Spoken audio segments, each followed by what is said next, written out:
মেরে খেলে তো পরের দিন আর ভাল লাগে না, এরকম করতে করতে অনেক মেরে খাইছে। তখন আমার বলতেছে যে শাশুড়ি আম্মা আসলে আপনারা কিছু বলতে চাই কিন্তু বলতে পারি না। তাই আমি বলছি যে কি বলো, আমি তো বুঝতে পারছি এতে স্বভাব ভালো না। তার মাঝে আমিও একটু কম বয়সের, বুঝছেন না, যে আমার বলতেছে কয় যে আপনার মেয়ে তো নাই এখন, আপনার আমার অনেক ভাল লাগে, আপনি চাইলে আমরা অনেক কিছু করতে পারি। তো আমি বলতেছি তুমি কি বলো, আমি তোমার শাশুড়ি, শাশুড়ি হচ্ছে মায়ের মতো।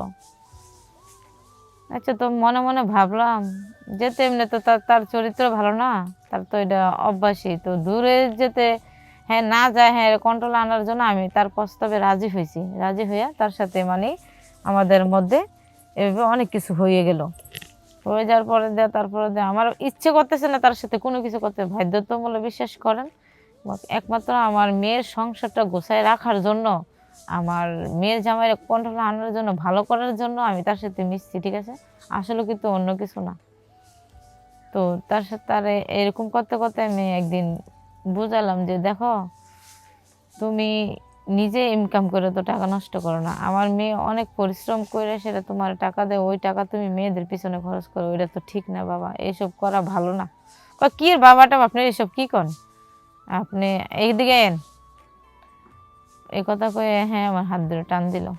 তো বাধ্যতামূলক আমি চিন্তা করলাম যাক দেখি কিছুদিন, এরকম করতে করতে কিছুদিন অনেক দিন হয়ে গেল। হয়ে যাওয়ার পরে দিয়ে আমি তারপরে তারা বোঝানোর চেষ্টা করলাম, তারপরে তো বুঝলো না। তাই আমি ভাবতেছি আসলে এরকম করে কয়দিন আমি তো আসলে যা করতেছি এগুলা গুনাহ করতেছি, এগুলা তো ঠিক না। মেয়ের জামাইয়ের সাথে শাশুড়ি কি করে আবার এসব করে, এগুলা ভাববা তারপরে একদিন আমি তার সাথে প্রতিবাদ করলাম যে দেখো আমি এইসব তোমার সাথে আর করতে পারতাম না, তো করতে না পারলে তাইলে আপনি আপনার চান আপনার মেয়ের সংসার নষ্ট হোক?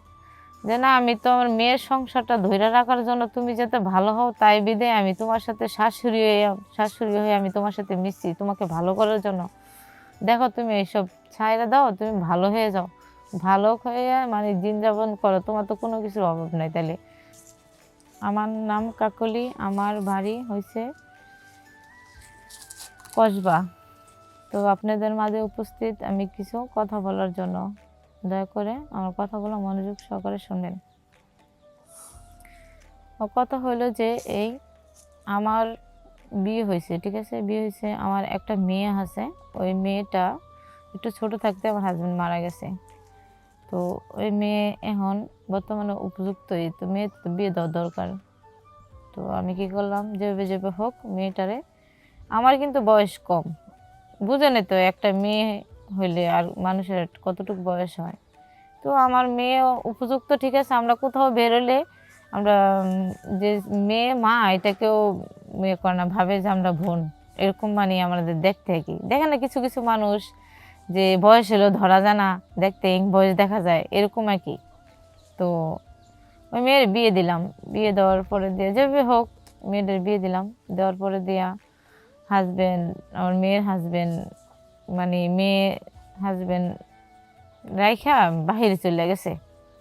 বাইরে যাওয়ার পরে দেখি যে আমার মেয়ে বাহিরে যাওয়ার পরে মেয়ের জামাই আবার একটু মানে স্বভাব ভালো না, কি একটু ইয়া টাইপের, লুচ্চা টাইপের, মানে স্বভাব ভালো না, চরিত্র ভালো না, মানে এই মেয়ে ওই মেয়ে ওই মেয়ের সাথে মানে রুম ডেট করে। তো রুম ডেট করলে এখন এর মেয়েরা বুঝে নিত, একটা মেয়ের সাথে যদি একটু শরীরে ধরে টাকা লাগে, টাকা ছাড়া এখন মানুষ কোনো কিছু বুঝে না। তো মেয়ে ওইখান দিয়ে বাহিরে ইনকাম করতেছে, প্রচুর পরিমাণ টাকা ইনকাম করে করে মেয়ের জামাই দিতেছে।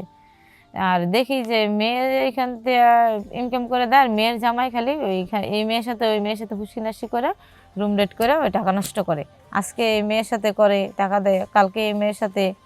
আর ওইখান থেকে তো আমার মেয়ে তো পরিশ্রম করে, মনে করো বুঝেন তো একটা মেয়ে কতটা পরিশ্রম করে টাকা ইনকাম করে বাহিরে, আর বাহিরে তো বুঝেনি কত কষ্ট ইনকাম করতে।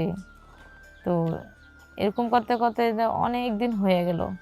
তো মেয়ে তো আর জানে না মেয়ের জামাই যেরকম, মেয়ে তো ভাবে যে আমি ইনকাম করে টাকা দিতেছি, আমার হাজবেন্ড তো তো সব কিছু রাখতেছি, আমার তো থাকতেছি সব কিছু।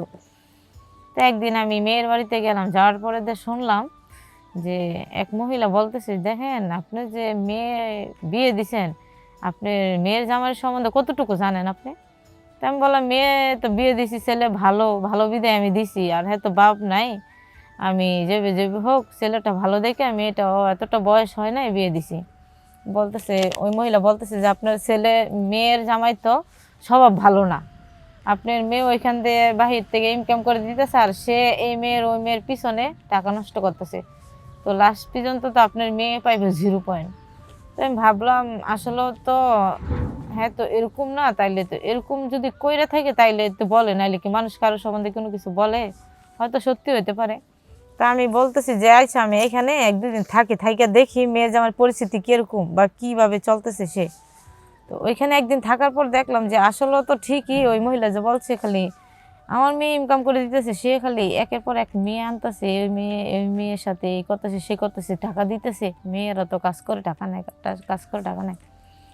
তো ভাবলাম যে আসলে এটা কি করে ঠিক করা যায়, যে এরকম যদি চলতে থাকে তাহলে তো এটা তো কোনোভাবে সম্ভব না। আর আমার মেয়ে তো অনেক পরিশ্রম করে কষ্ট করে টাকা উপার্জন করে হ্যার কাছ দিতে, হ্যাঁ তো কোনো টাকার কোনো সঞ্চয় মঞ্চ দেখতেছি না, সব কিছু উড়াই লেতেছে, এভাবে তো মানুষ চলা যাবে না। তখন আমি ভাবলাম এখন যদি আমি তারে ঠিক করি তাহলে তো আমার কোনো কিছু করতে হইব, তার সাথে না করে তো আমি তার কন্ট্রোল আনতে পারতাম না। তখন আমি বাধ্যত মূল্য আমার মেয়ে জামার সাথে আমি একটা সম্পর্ক জড়াইলাম, যেভাবে যেভাবে হোক সম্পর্কটা জড়াইলাম। আপনারা কিন্তু আমাকে খারাপ চোখে দেখাবেন না, দেখবেন না দয়া করে। আমি কিন্তু আমার মেয়ের জামাইকে ভালো লাইনে আনার জন্য এই সম্পর্কটা জড়াইছি। তো আমি ভাবতেছি যে আমার মেয়ের সংসারটা যদি আমার ঠিক রাখতে হয় তাহলে তখন মেয়ের জামাইরে কন্ট্রোল আনতে হইব, কারণ মেয়ের জামাই তো স্বভাব ভালো না। আর এভাবে তো মানুষ হইব না যে আমার মেয়ে অনেক কষ্ট করে উপার্জন করে দিতেছে, সে লুডাই বেটি করে কথা হইলো আর মেয়ে তো জানে না। আর আমার মেয়ের এখন আমি বললে তো হ্যাঁ তো অনেক টেনশন করবে বা এসব হতে পারে। তো আমি যে হোক হ্যাঁ তার সাথে সম্পর্ক জড়াইলাম। আমি বললাম যে হ্যাঁ আমার একদিন বলতেছে এখানে থাকতে থাকতে যে অনেক মানে বুঝেন তো, একদিন একটা মেয়েরে খাইলে তো পরের দিন আর ভালো লাগে না, এরকম করতে করতে অনেক মেয়েরে খাইছে।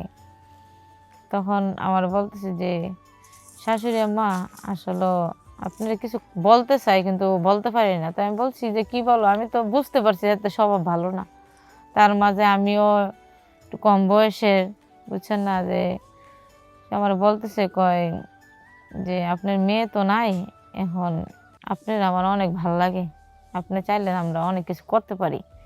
তো আমি বলতেছি তুমি কি বলো, আমি তোমার শাশুড়ি, শাশুড়ি হচ্ছে মায়ের মতো।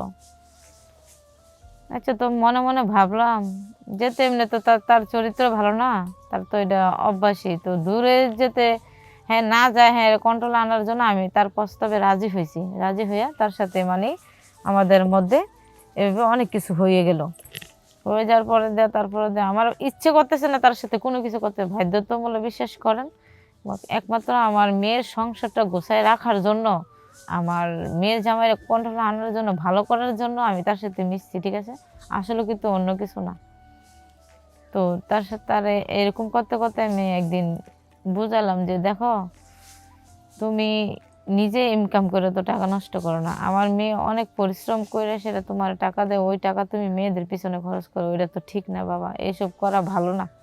কি বাবাটা আপনি এসব কি করেন, আপনি এইদিকে এন, এই কথা কয়ে হ্যাঁ আমার হাত ধরে টান দিল। তো বাধ্যতামূল্য আমি চিন্তা করলাম যাক দেখি কিছুদিন, এরকম করতে করতে কিছুদিন অনেক দিন হয়ে গেল।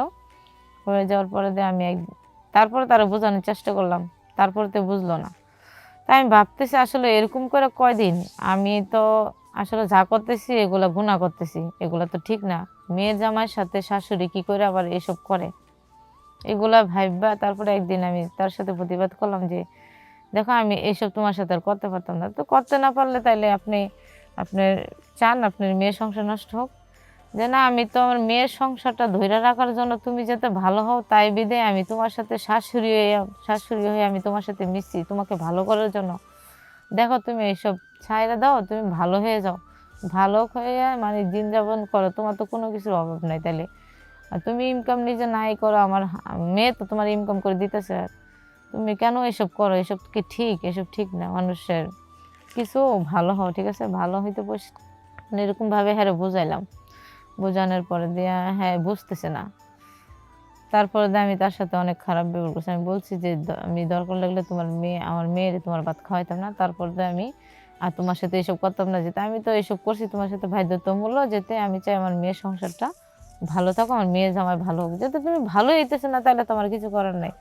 তো বাধ্যতামূল্য আমি তার সাথে কি করলাম, বলছি যে আমার মেয়ে আসার পর আমি তোমার সাথে ডিভোর্স দিয়ে দেবো, যাও তুমি তোমার মতো থাকো, আমি মেয়ের মতো থাকি। তো মেয়েরা বুঝাইলাম যে তোর জামাই এরকম এরকম, তুই আর টাকা পয়সা দিস না, তুই একদিন সময় করে আসার পরে এটা সমাধান হইও।